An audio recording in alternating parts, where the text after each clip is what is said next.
स्वागत छ नेपाल VR कुराकानीमा। सबैभन्दा पहिले हाम्रो यो च्यानललाई सब्स्क्राइब गरेर हामीलाई साथ दिनुहोला है। आज 2082 साल असार 1 गते आइतबार। ल, आज दिनभरिका तात्तातो नेपाली खबरहरूमा अलिकति गफ गरौँ न त। हो नि, आज त समाचारै समाचार। कताबाट सुरु गर्ने होला खै? प्रदेशका बजेटदेखि लिएर संसदको त्यो रमाइलो रस्साकस्सीसम्म। त्यही त। ल, सुरु गरौँ राजनीतिको केन्द्र मतलब संसदबाटै। 17 दिनसम्म रोकिएको थियो नि बजेटमाथिको छलफल, बल्ल आजदेखि सुरु भएछ।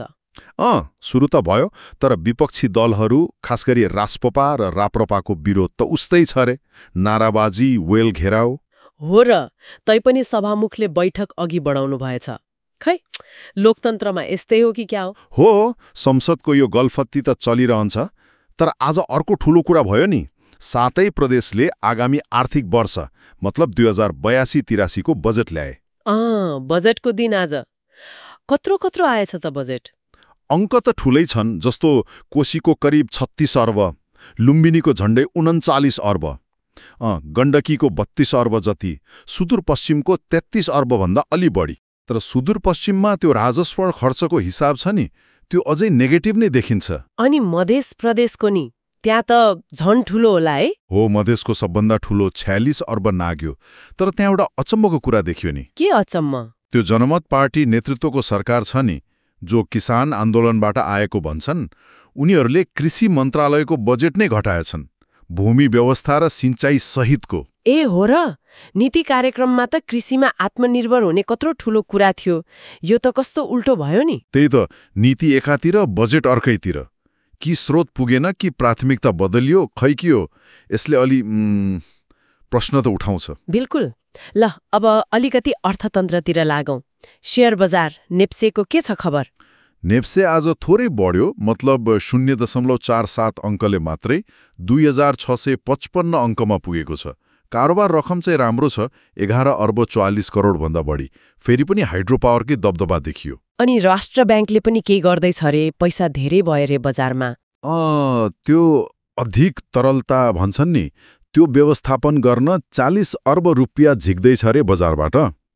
नयाँ गभर्नर डाक्टर विश्वनाथ पौडेलले मौद्रिक नीतिलाई निरन्तरता दिने सङ्केत गर्नुभएको छ। तर उहाँले एउटा चिन्ता पनि व्यक्त गर्नुभएको छ नि, होइन? कर्जाको बारेमा। हो, त्यो एकदमै महत्त्वपूर्ण कुरा उठाउनुभयो। ब्याङ्कको ऋण साह्रै थोरै मान्छेमा मात्रै केन्द्रित भयो रे। सुन्नुहोस् न, जम्मा 0.01% ऋणीले मात्रै कुल कर्जाको झण्डै 4% लिएका छन्।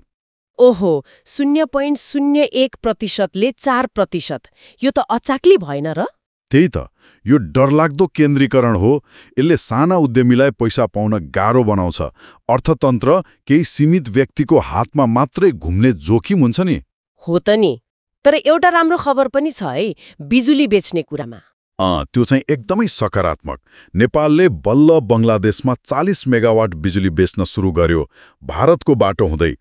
आउँदो 5 महिनामा करिब 1.25 अर्ब रुपियाँ कमाउने लक्ष्य राखेको छ। ल, बिजुली बेचेर पैसा आउने भयो, तर यता सुनको भाउले त सर्वसाधारणलाई हैरान पार्यो नि। कति पुग्यो आज? सुन त 5 दिनमै तोलाको 7,500 ले बढेर आज 1,97,700 पुग्यो। बापरे, 1,97,700! यो त सुन पसल हो कि रकेट हो? हो नि, चाँदी चाहिँ उही 2,165 मै स्थिर छ। अनि ब्याङ्कहरूले निक्षेपको ब्याज पनि घटाएका छन् फेरि। सरकारको आम्दानी खर्चको के छ अवस्था? लक्ष्य भेटायो त? सरकारको राजस्व उठेको छ, 11 महिनामा 10 खर्ब 27 अर्ब जति। पोहोरभन्दा 88 अर्ब बढी हो। खर्च पनि बढेको छ, तर आम्दानी र खर्च दुवै लक्ष्य अनुसार चाहिँ पुगेको छैन। ल, अब अलिकति रमाइलो विषयतिर जाउँ। प्रविधि र मनोरञ्जन। भारतको त्यो हङ्गामा डिजिटल मिडिया भन्ने कम्पनी नेपाल आउन लागेको रह्यो। एकदमै। हङ्गामा डिजिटल मिडिया नेपालको ओटिटी बजारमा लगानी गर्न निकै इच्छुक देखिएको छ। सिइओ सिद्धार्थ रोय आफै काठमाडौँ आएर छलफल गर्दैछन् अरे। के योजना रहेछ त उनीहरूको? नेपाली भाषामै कन्टेन्ट बनाउने, यहीँका कलाकारलाई अवसर दिने अनि एनसेल जस्तो टेलिकम कम्पनीसँग पनि मिलेर काम गर्ने कुरा छ रे। विदेशमा बस्ने नेपालीलाई पनि टार्गेट गर्ने रे। मोबाइलमा सजिलै हेर्न मिल्ने कन्टेन्टमा जोड दिने। ओहो, यो त राम्रो कुरा हो। नेपाली कलाकार र कन्टेन्ट क्रिएटरलाई फाइदा होला नि त। प्रतिस्पर्धा पनि बढ्ला। पक्कै पनि उपभोक्ताले पनि धेरै विकल्प पाउने भए। अनि पूर्वाधारमा पनि एउटा खबर छ नि। के खबर? त्यो ललितपुरको ग्वारकोमा बनेको फ्लाइओभर देशकै पहिलो, त्यो आउँदो असाढ 6 गते मतलब जुन 20 देखि सञ्चालनमा आउने पक्का भयो रे। ए ल, बधाई छ। अब त्यो कोटेश्वर साध्दो बाटो लाइनमा जाम अलिकति कम होला कि? आशा गरौँ। अब अलि फरक विषयतिर लागौँ न त, कृषि र अरू सानातिना खबरहरू। हुन्छ। पहाडतिर त मनसुन लाग्यो, धान रोपाई सुरु भयो होला है? रोपाई सुरु भयो, तर एउटा अचम्मको कुरा, बेमौसममा दूध उत्पादन बढेको खबर छ। सायद हरियो घाँस बढेर होला। हो र? तर म्याग्डीमा चाहिँ जङ्गली मह उत्पादन वात्तै घट्यो रे, 75%ले। के भएछ त्यसो? है, जलवायु परिवर्तनको असर हो कि? तर अर्को एउटा राम्रो कुरा पनि छ, विदेशीहरू पनि उपचार गर्न नेपाल आउन थालेका छन् रे। ए, मेडिकल टुरिज्म बढ्न थालेछ, यो त राम्रो सङ्केत हो नि। अनि अर्को, चालु आर्थिक वर्षको 10 महिनामा 2000 भन्दा बढी विदेशीले नेपालमा काम गर्न श्रम स्वीकृति लिएछन्। ल हेर्नुस् त, जताततै अर्बकै कुरा। बिजुली बेचेर अर्ब, बजेट अर्बमा, नेप्सेको कारोबार अर्बमा, उता डिजिटल लगानी पनि अर्बकै होला। तर यता कृषि बजेट घट्ने, सुनको भाउले आकाश छुने, ऋण चाहिँ थोरै मान्छेको हातमा थुप्रिने, यो त कता कता तालमेल मिलेन जस्तो लागेन, जता मल्लिक उतै पल्लिक जस्तो। हल्का हाँसो हो। यी अङ्क र घटनाक्रमले देखाउने विरोधाभासहरू नै आजको हाम्रो समाज र अर्थतन्त्रको यथार्थ हो। ल त, आजका मुख्य चर्चाहरू यिनै रहे। संसदको त्यो रमाइलो गलफत्तीदेखि प्रदेश बजेट, अर्थतन्त्रका उकालो ओह्रालो अनि प्रविधिदेखि कृषि र पूर्वाधारका कुरासम्म। त्यसो भए यी सबै कुराको मतलब के त?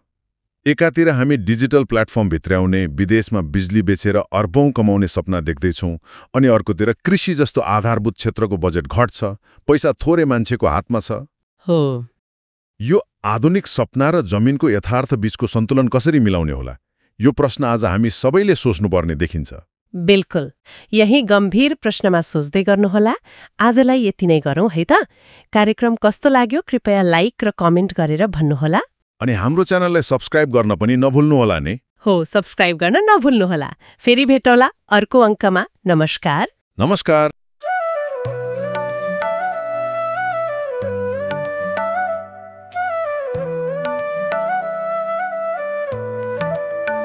नेपाल विहारको कथा सुनाऊ, समाचारको यो संसार बुन्जाऊ, हाँसो र खुसीको सङ्गम छ यहाँ, नेपाली मनको ऐना झल्कन्छ जहाँ। नेपाल विहार हाम्रो साथी, सूचना र हाँसोको बगैँचा साथी, सबै रङ्गहरू यहाँ पाइन्छ, जिन्दगीको स्वाद झल्काइन्छ।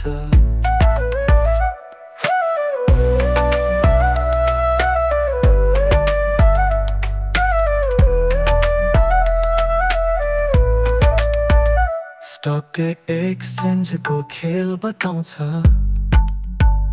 जीवनको चाल यहाँ देखाउँछ,